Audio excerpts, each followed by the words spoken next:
What you are watching are the tragic final moments of a man's life.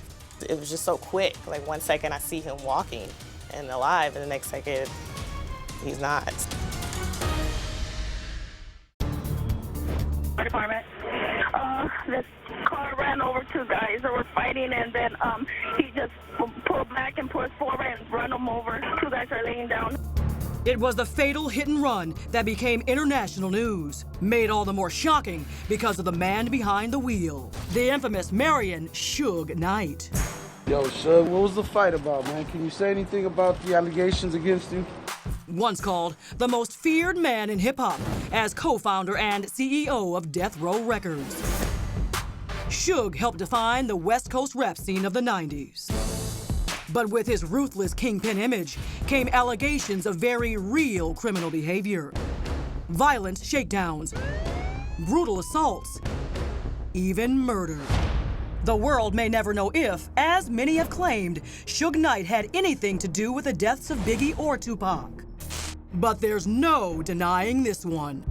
So far, the people we've talked to said it looked like it was an intentional act, so we're handling it as a homicide. Was it all a terrible accident or another example of a dangerous man's well-publicized rage? And just who was the person caught in the path of Suge Knight's deadly drive? He's just not another victim. He's my father. He is Terry Carter.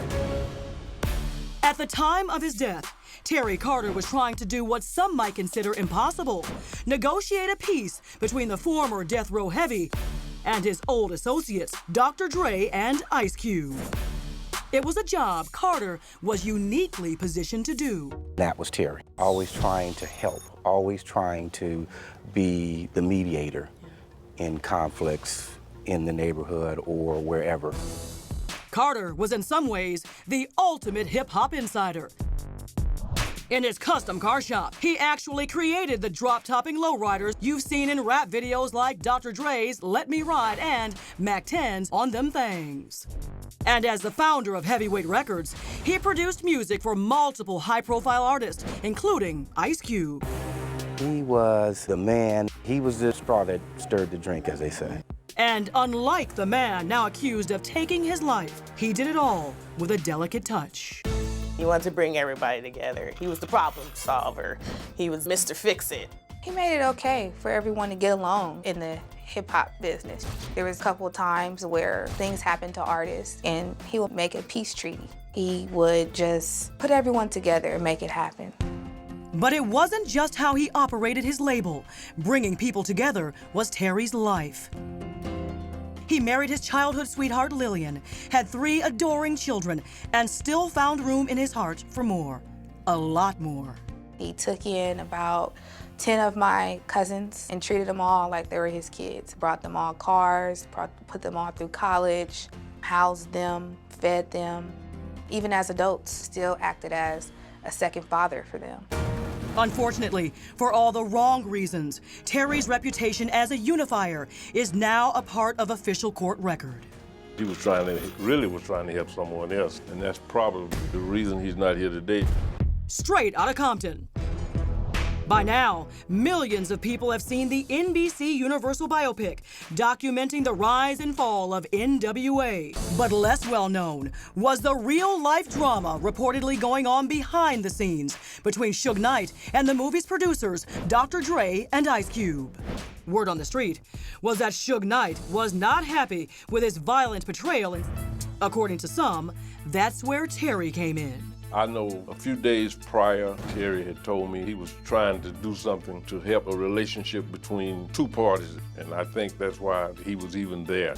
With his deep ties to the hip-hop community and known skills as a mediator, he seemed to be the ideal man to broker a peace. But before he'd ever get the chance, a deadly series of events were set in motion. January 29th, Dre and Cube were in Compton shooting a short commercial for the movie. They were doing a scene up and down the street here on Central with the car and the movie stuff, and they were actually right there at that exact spot. According to witness testimony, Suge was stopped by security, then got into a verbal altercation with one of the film's advisors, an ex-gang member Knight knew well, Clee Bone Sloan.